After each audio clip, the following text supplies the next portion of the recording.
Hello बच्चों, कैसे हैं आप लोग। उम्मीद करते हैं आप लोग सब अच्छे होंगे और एग्जामिनेशन की तैयारी अच्छे से कर रहे होंगे आप लोग। हम आपके सामने आ चुके हैं, जैसे हम आपको बताए थे कि नेक्स्ट वीडियो में हम लोग नेशनल इनकम का कुछ न्यूमेरिकल्स क्वेश्चन करेंगे तीनों मेथड का।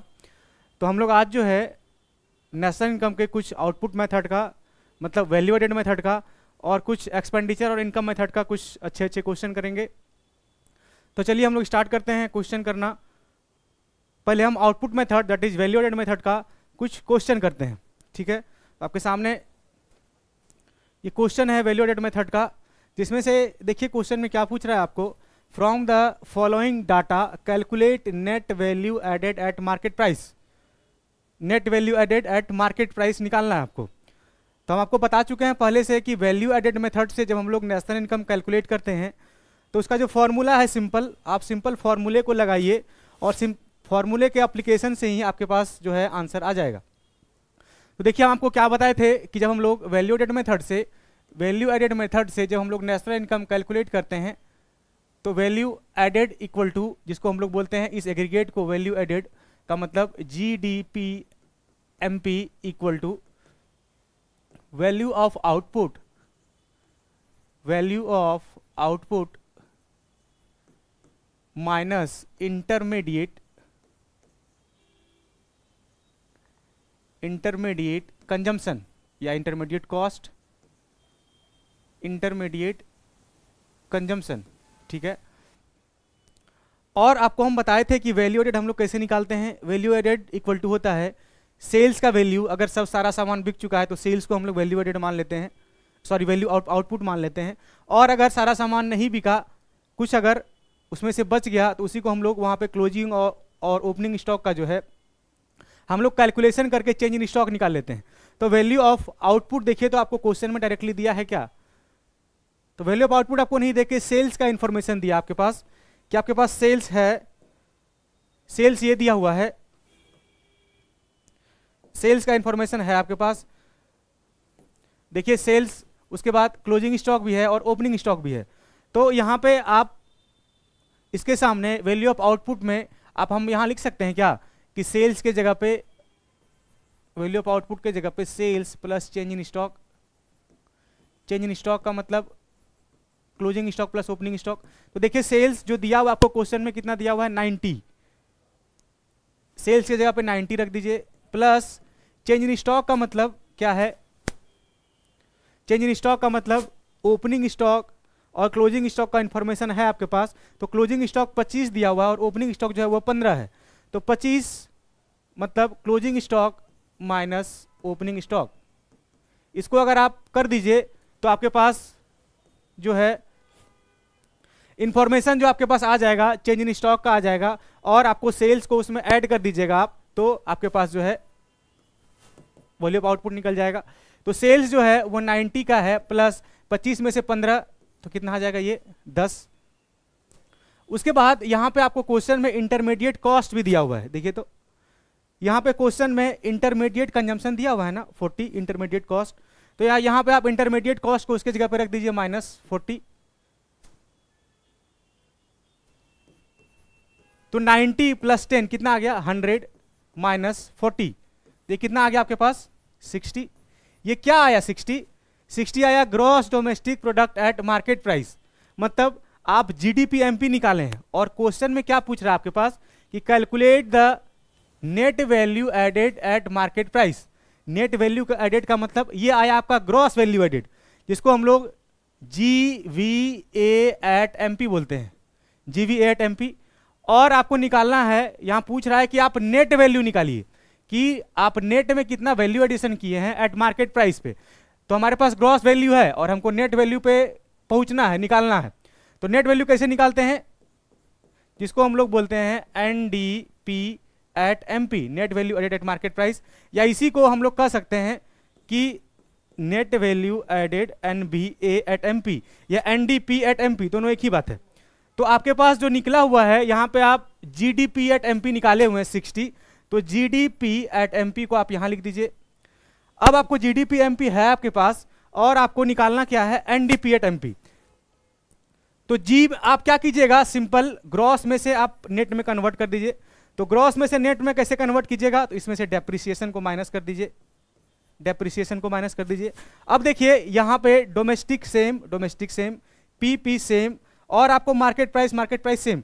तो मार्केट प्राइस में और मार्केट प्राइस दोनों सेम ही है, तो हमको इसमें चेंज करने की कोई जरूरत नहीं है। तो हमारे पास जो gross value added at market price निकला हुआ था 60, उसी में से इस 60 में से आप डेप्रिसिएशन जो क्वेश्चन में दिया हुआ है, देखिए तो डेप्रिसिएशन कितना दिया हुआ क्वेश्चन में, ये डेप्रिसिएशन ने फिक्स रिप्लेसमेंट कॉस्ट दिया हुआ है। फिक्स रिप्लेसमेंट कॉस्ट को ही हम लोग दूसरा नाम उसका डेप्रिसिएशन बोलते हैं। फिक्स रिप्लेसमेंट कॉस्ट, डेप्रिसिएशन या करंट रिप्लेसमेंट कॉस्ट, ये सब एक ही नाम है। या replacement cost of fix capital, उसका 3-4 नाम है। पहला डेप्रिसिएशन, दूसरा फिक्स रिप्लेसमेंट कॉस्ट, दूसरा, तीसरा हम लोग कहते हैं उसको replacement cost of fix capital. ये सब सारा डेप्रिसिएशन का ही नाम है। तो यहाँ पे जो आपको 20 का वैल्यू दिया हुआ डेप्रिसिएशन का, यहाँ इसमें से आप इसको घटा दीजिए, माइनस डेप्रिसिएशन। तो जो निकल के आ जाएगा आपका net value added at market price. जो आप नेट में जो है वैल्यू एडिशन किए हैं वो वैल्यू निकल के आ जाएगा। ये बन गया क्वेश्चन, इसका आंसर निकल गया। तो जो आपके पास ग्रॉस वैल्यू एडेड आए, हम लोग जो वैल्यू ऑफ आउटपुट जो निकालते हैं और उससे जब हम लोग वैल्यू एडिशन कैलकुलेट करते हैं, तो वैल्यू एडिशन जो हम ये नेट वैल्यू एडेड निकाले, इस वैल्यू एडेड का वैल्यू कितना आया 60, यह आया आपका ग्रॉस वैल्यू एडेड या जीडीपीएमपी। लेकिन आपको क्वेश्चन में पूछ रहा है कि आप एनडीपीएमपी निकालिए, नेट वैल्यू एडेड, या एनवी8एमपी उसी का दूसरा नाम। तो नेट वैल्यू एडेड आप कैसे निकालिएगा, जीडीपीएमपी से आप कन्वर्ट कर दीजिए एनडीपीएमपी में, उसमें डेप्रिसिएशन को घटा दीजिए तो आपके पास एनडीपीएमपी आ जाएगा। तो यही हो गया आपका आंसर, सिंपल, कुछ नहीं है इस क्वेश्चन में। इसी टाइप का क्वेश्चन आपके एग्जाम में आ जाता है, सिंपल क्वेश्चन 4 नंबर में, 3 नंबर में, इस प्रकार का क्वेश्चन आपके एग्जामिनेशन में आ जाता है। तो इसीलिए हम आपको रिवीजन करवा दे रहे हैं कि सारा क्वेश्चन जो है आप एग्जामिनेशन में छोड़ के नहीं आइए कि नहीं ये भारी आ गया। आपको प्रैक्टिस करवा दे रहे हैं हम, पहले से हम क्लास में भी कई बार करवा चुके हैं ये सब क्वेश्चन, लेकिन फिर से हम आपको करवा दे रहे हैं। चलिए नेक्स्ट क्वेश्चन पे देखिए। नेक्स्ट क्वेश्चन आपके स्लाइड के सामने, पहला देखिए आपको सेल्स का वैल्यू दिया हुआ है, दूसरा रेंट दिया हुआ है, तीसरा सब्सिडी दिया हुआ है, चौथा चेंज इन स्टॉक का मतलब closing stock minus opening stock का डिफरेंस, पांचवा purchase of raw material. Purchase of raw material का मतलब इंटरमीडिएट कॉस्ट, जो रॉ मटेरियल को खरीदने में जो खर्च लगता है, या इंटरमीडिएट कंजम्पशन। उसके बाद प्रॉफिट, आपको प्रॉफिट दिया हुआ है, प्रॉफिट जो है वो 25 का है। तो निकालिए, आप कैसे निकालते हैं वैल्यू एडिशन, फॉर्मूले में लिखते हैं value added equal to, value added equal to हम लोग जिसको कहते हैं GDP at MP, MP equal to value of output, output minus intermediate, intermediate cost या इंटरमीडिएट कंजम्पशन। तो वैल्यू ऑफ आउटपुट आपको क्वेश्चन में है, सेल्स दिया हुआ है, चेंज इन स्टॉक दिया हुआ है, तो इससे वैल्यू ऑफ आउटपुट निकल जाएगा। Sales plus change in stock, उसी को कहते हैं हम लोग वैल्यू ऑफ आउटपुट। कितना है सेल्स, सेल्स है आपका 180 प्लस चेंज इन स्टॉक है आपके पास 15, तो 180 प्लस 15 ये आ जाएगा आपका क्या, value of output, minus intermediate cost है आपके पास इंफॉर्मेशन में। देखिए इंटरमीडिएट कॉस्ट हम लोग परचेज ऑफ रॉ मटेरियल को कहते हैं इंटरमीडिएट कॉस्ट, यही है परचेज ऑफ रॉ मटेरियल। तो परचेज जो है रॉ मटेरियल का, उसमें जो खर्च लगा ये कितने का था आपके पास 100 का, तो आपके पास 100 आ गया। Value of output minus intermediate cost, और इससे रिलेटेड कुछ इंफॉर्मेशन और है क्या, नहीं, अब इससे रिलेटेड कोई इंफॉर्मेशन नहीं है आपके पास। तो value of output minus intermediate cost, तो कितना हो गया ये 195 माइनस 100, ये कितना आ गया आपका 95। ये क्या आया आपका जीडीपीएमपी, क्वेश्चन में क्या पूछ रहा है देखिए। तो from the following information calculate gross value added at factor cost, इसमें आपको ग्रॉस वैल्यू निकालना है, gross value added at factor cost. इसका मतलब आपको gross value added at factor cost GDPFC निकालना है, या इसको ऐसे भी कह सकते हैं कि जीवीए एट एफसी, ये दोनों एक ही नाम है।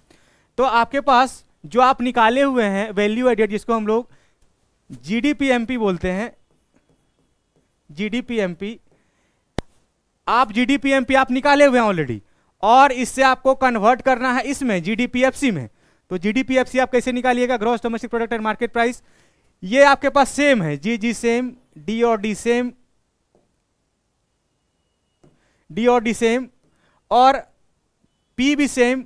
आपको निकालना क्या है, सिर्फ आपको मार्केट प्राइस से फैक्टर कॉस्ट में कन्वर्ट करना है। तो हम आपको बताए थे कि मार्केट प्राइस से फैक्टर कॉस्ट में कैसे कन्वर्ट किया जाता है। तो इस इंफॉर्मेशन से जो आपके पास है ऑलरेडी, आपके पास मार्केट प्राइस से फैक्टर कॉस्ट में कन्वर्ट करने के लिए इसमें से अगर आप नेट इनडायरेक्ट टैक्स को माइनस कर दें, नेट इनडायरेक्ट टैक्स को अगर माइनस कर दीजिए आप, तो आपके पास जो है फैक्टर कॉस्ट नहीं निकल जाएगा मार्केट प्राइस से। तो आपके पास कितना निकाले, ये 95 माइनस नेट इनडायरेक्ट टैक्स कितना है आपके पास दिया हुआ क्वेश्चन में, देखिए तो। अच्छा, एनआईटी का मतलब क्या होता है, एनआईटी का मतलब होता है इनडायरेक्ट टैक्स माइनस सब्सिडी, यही ना होता है इसका मतलब। इसको ब्रैकेट में हम लिख सकते हैं IT minus subsidy, IT minus subsidy. तो आईटी आपके पास क्वेश्चन में है शायद, देखिए आईटी, हाँ ये रहा। सब्सिडी एक इंफॉर्मेशन है आपके पास, सब्सिडी है, ये है 10, सब्सिडी 10 है, लेकिन आपके पास इनडायरेक्ट टैक्स नहीं दिया हुआ है। तो नहीं दिया है तो हम नहीं लेंगे। तो इनडायरेक्ट टैक्स की जगह पे आप 0 कर दीजिए, ये 0 हो गया, और माइनस सब्सिडी आ गया, कितना आपका सब्सिडी कितना क्वेश्चन में दिया हुआ है 10, माइनस 10 कर दीजिए। तो आपके पास 95 है, और ये माइनस, और आपके जगह 0 माइनस 10 को कीजिएगा तो कितना आ जाएगा, तो ये माइनस 10 आ जाएगा। तो माइनस 10 तो कितना हो जाएगा, ये 95, तो माइनस और माइनस कितना हो जाएगा, ये प्लस, अरे यार, माइनस माइनस प्लस 95 और प्लस 10, इसका मतलब ये कितना आ जाएगा, इसका आंसर 105, यही इसका आंसर आ जाएगा। यही आप निकाल दिए gross domestic product at factor cost, GDPFC. ठीक है, बहुत आसान है ये, आप जानते होंगे एनआईटी, हम आपको बताए हुए कि एनआईटी का मतलब होता है इनडायरेक्ट टैक्स माइनस सब्सिडी। तो इनडायरेक्ट टैक्स में से सब्सिडी को आप माइनस कर दीजिए, आपको इनडायरेक्ट टैक्स आपके इन्फॉर्मेशन में है ही नहीं, तो नहीं है तो हम 0 रख देंगे उसके जगह पे, और सब्सिडी का वैल्यू दिया हुआ है 10, तो माइनस कर दिए उसमें से, तो ये इसका वैल्यू माइनस 10 आ गया। तो माइनस 10 को हम लोग 95 माइनस 10, तो minus minus plus 95 plus 10 equal to 105। ठीक है, ये हो गया आपका दूसरा क्वेश्चन। वैल्यू एड का क्वेश्चन हम लोग 2 किए, अब कुछ क्वेश्चन हम लोग इनकम या एक्सपेंडिचर मेथड का करते हैं। ठीक है, देखिए आपके सामने क्वेश्चन है कि कैलकुलेट नेशनल इनकम। आपको ये सारा इंफॉर्मेशन जो दिया है इसमें से आपको नेशनल इनकम कैलकुलेट करना है। तो हम आपको एक्सपेंडिचर मेथड का फॉर्मूला याद है, हम आपको बताए थे एक्सपेंडिचर मेथड का, याद है कि आपको शॉर्ट ट्रिक बताए थे, इसमें से NPGG मतलब नाना पाटेकर घर गया, इसका शॉर्ट ट्रिक आपको याद करने के लिए हम बताए थे। एन का मतलब होता है नेट एक्सपोर्ट, एन का मतलब नेट एक्सपोर्ट, और पी का मतलब होता है private final consumption expenditure, private final consumption expenditure, और जी का मतलब होता है गवर्नमेंट फाइनल कंजम्पशन एक्सपेंडिचर,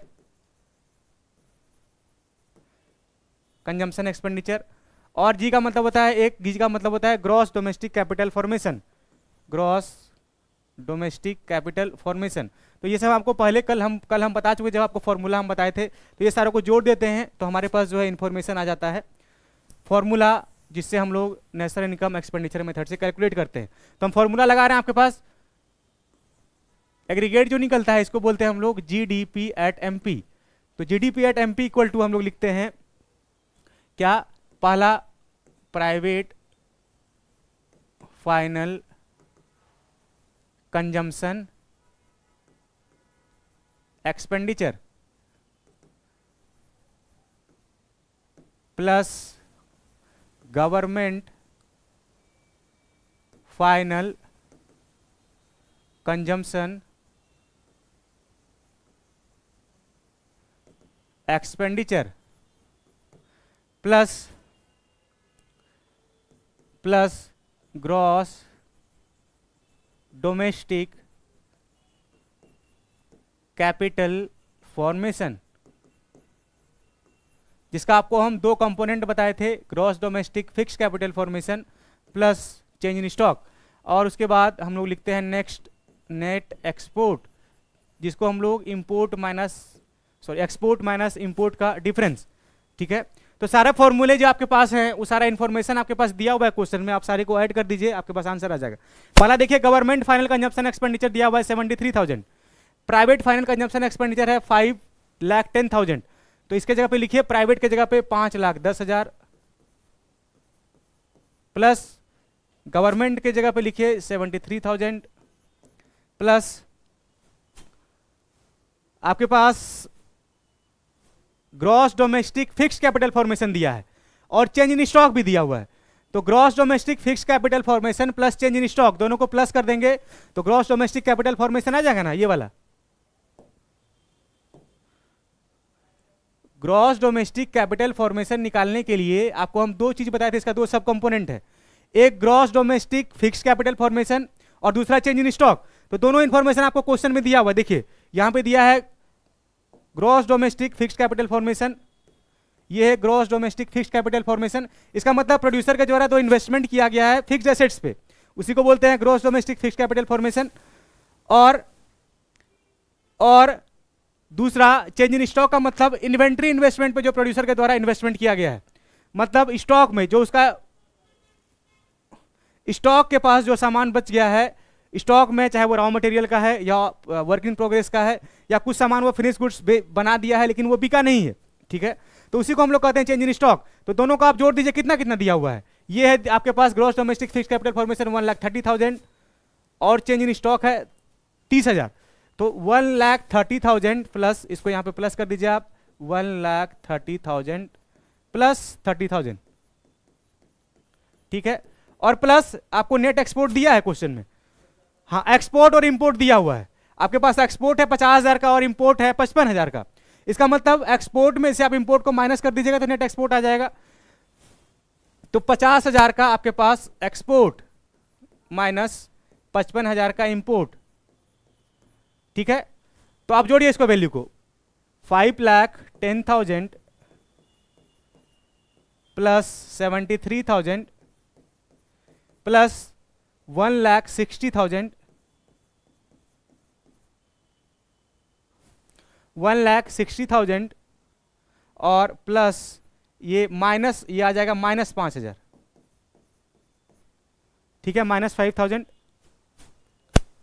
तो कितना कितना हो गया 5,10,000 प्लस 1,00,000 6,10,000 प्लस 60,000 6,70,000 और प्लस 73,000 6,70,000 प्लस 70,000 7,43,000 माइनस 5,000 हो गया 7,38,000। यही आपका आंसर हो जाएगा। बस ऐसे ही, ये बहुत इजी आसान क्वेश्चन है। अच्छा, एक चीज आपको क्वेश्चन में क्या पूछ रहा था, ये तो आप जीडीपी एट एमपी निकाले, क्वेश्चन में आपको पूछ रहा है नेशनल इनकम कैलकुलेट कीजिए। नेशनल इनकम कैलकुलेट करने के लिए, नेशनल इनकम किसको बोलते हैं, एनएनपीएफसी को ना, नेशनल इनकम एनएनपीएफसी को। तो आपके पास जो निकला है वो जीडीपी एमपी है। जीडी आपको पहुंचना कहाँ है, NNP at FC, net national product at factor cost, इसी को ना बोलते हैं नेशनल इनकम, इसी को नेशनल इनकम बोलते हैं, एनएनपी एट एफसी को। और आपको आपके पास जो इंफॉर्मेशन है वो जीडीपीएमपी का है, तो आपके पास जीडीपीएमपी है और पहुंचना है आपको एनएनपीएफसी के पास। तो आपके पास ये ग्रॉस है, नेट बनाना है, तो ग्रॉस में से आप अगर नेट बनाइएगा, ग्रॉस में से नेट बनाने के लिए आप डेप्रिसिएशन को माइनस कीजिएगा, ग्रॉस से नेट, ग्रॉस से नेट, तो डेप्रिसिएशन यहां पे माइनस हो जाएगा। उसके बाद आपके पास डोमेस्टिक है, आपको नेशनल बनाना है, ये आपके पास डी है और आपको एन के पास पहुंचना है, तो डी से एन के पास पहुंचेगा तो एनएफआईए प्लस करना पड़ेगा, net factor income from abroad. और उसके बाद आपके पास ये मार्केट प्राइस है और आपको फैक्टर कॉस्ट पे पहुंचना है। तो मार्केट प्राइस से फैक्टर कॉस्ट पे कैसे पहुंचते हैं, मार्केट प्राइस से फैक्टर कॉस्ट पे पहुंचने के लिए आपको नेट इनडायरेक्ट टैक्स को क्या करना पड़ता है, माइनस करना पड़ता है, माइनस एनआईटी। तो देखिए आपके पास जीडीपी एमपी था, आपको एनएनपीएफसी पे पहुंचना था, हम इसको कन्वर्ट कर दिए, ग्रॉस से कन्वर्ट किए नेट में तो डेप्रिसिएशन माइनस कर दिए, डोमेस्टिक से कन्वर्ट किए नेशनल में तो एनएफआईए प्लस कर दिए, मार्केट प्राइस से कन्वर्ट किए फैक्टर कॉस्ट में तो एनआईटी माइनस कर दिए, बस आ गया। आपके पास कितना निकाले हैं ये जीडीपीएमपी 7,38,000, माइनस कर दीजिए इसमें से डेप्रिसिएशन, आपको क्वेश्चन में है कितना डेप्रिसिएशन, ये कंजम्पशन ऑफ फिक्स्ड कैपिटल, इसी को डेप्रिसिएशन बोलते हैं। कंजम्पशन ऑफ फिक्स्ड कैपिटल 1000 है ना, 1000 कंजम्पशन ऑफ फिक्स्ड कैपिटल। तो डेप्रिसिएशन आप 1000 इसमें से माइनस कर दीजिए, फिर उसमें से और माइनस कर सॉरी NFIA प्लस कीजिए। NFIA क्वेश्चन में दिया हुआ है, देखिए तो NFIA दिया हुआ -500, तो NFIA -500 कर दीजिए। ये प्लस है लेकिन प्लस NFIA करना है, लेकिन ये -500 है, तो ये माइनस बना देगा इसको ऑटोमेटिक।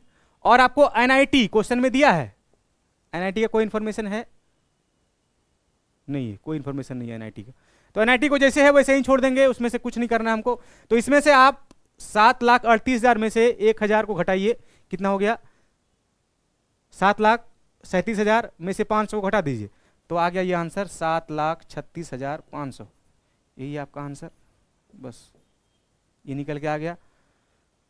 इसका कन्वर्जन करने में अगर आपको दिक्कत होता है तो मेरा वीडियो पड़ा हुआ है ग्रॉस और नेट का पहले से चैनल पे, तो आप उस वीडियो को जो है आके देख सकते हैं वहाँ पे जाके। नहीं तो अगर हम कुछ अगर डिमांड होगा वैसा तो हम आगे आपको बता भी देंगे। हम क्लास में कितने मरतब इसको बताए हुए हैं, बहुत सारे बार हम इस क्वेश्चन को बताए हुए हैं कन्वर्ट करने के लिए कि किस प्रकार से कन्वर्ट करते हैं, ठीक है।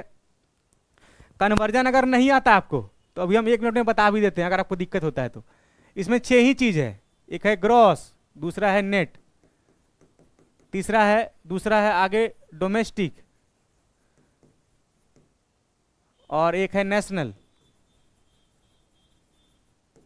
एक है मार्केट प्राइस, एक है factor cost. Market price, factor cost, factor cost. आपको ग्रॉस से नेट में अगर कन्वर्ट करना है तो उसमें से डेप्रिसिएशन को माइनस करते हैं।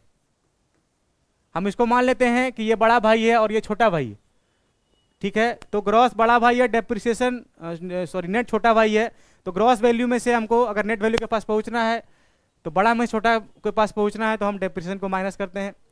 ये छोटा भाई है, इससे अगर बड़ा के पास पहुंचना है ग्रॉस वैल्यू के पास तो डेप्रिसिएशन को प्लस कर देते हैं। उसी प्रकार से डोमेस्टिक जो है, उसी प्रकार से डोमेस्टिक छोटा भाई है, नेशनल बड़ा भाई है। तो डोमेस्टिक से अगर नेशनल पहुंचना है तो इसमें NFIA हम जोड़ देते हैं। और अगर आपको नेशनल से डोमेस्टिक पहुंचना है, नेशनल से डोमेस्टिक पहुंचना है, नेशनल से आपको डोमेस्टिक पे पहुंचना है तो इसमें हम लोग NFIA माइनस कर देते हैं, ठीक है। उसी प्रकार से ये है आपके पास मार्केट प्राइस और ये है आपके पास फैक्टर कॉस्ट। तो मार्केट प्राइस जो है अगर आपके पास है, इसमें कॉन्सेप्ट होता है NIT का, तो मार्केट प्राइस से अगर फैक्टर कॉस्ट पहुंचना है तो मार्केट प्राइस से फैक्टर कॉस्ट पहुंचने के लिए आपको माइनस करना पड़ता है नेट इनडायरेक्ट टैक्स, और अगर आपको फैक्टर कॉस्ट से मार्केट प्राइस पर पहुंचना है तो आपको प्लस करना पड़ता है NIT। तो फैक्टर कॉस्ट से मार्केट प्राइस के पास, क्योंकि मार्केट प्राइस बड़ा भाई है, फैक्टर कॉस्ट छोटा भाई है, तो बड़े भाई से छोटे भाई के पास पहुंचने के लिए आपको कुछ ना कुछ माइनस करना पड़ेगा। तो मार्केट प्राइस से फैक्टर कॉस्ट में NIT माइनस और फैक्टर कॉस्ट से मार्केट प्राइस में NIT प्लस, ठीक है। यही इसका सिंपल फॉर्मूला है जिसपे जो है क्वेश्चन आराम से बन जाता है, कन्वर्जन, ठीक है। और अगर आपको NIT का और इसका NFIA का भी फॉर्मूला अगर नहीं पता है, इधर साइड में हम वो भी बता देते हैं कि NFIA होता है NFIA equal to factor income from abroad FIFA minus factor income to abroad. ये क्वेश्चन में दिया रहता है आपके पास। और NIT का मतलब होता है नेट इनडायरेक्ट टैक्स, इसका मतलब होता है indirect tax minus subsidy, subsidy. बस इसी क्वेश्चन पे पूरा जो है इनडायरेक्ट टैक्स में से हम लोग सब्सिडी को माइनस कर देते हैं तो वो आ जाता है। और NFIA निकालने के लिए हम लोग फीफा माइनस फीटा करते हैं, फीफा माइनस फीटा, ठीक है। बस इतना ही है। और कुछ नेक्स्ट वीडियो में हम कुछ क्वेश्चन और करेंगे इनकम मेथड का, एक मेथड, ठीक है। आज के लिए इतना है बच्चों, थैंक यू।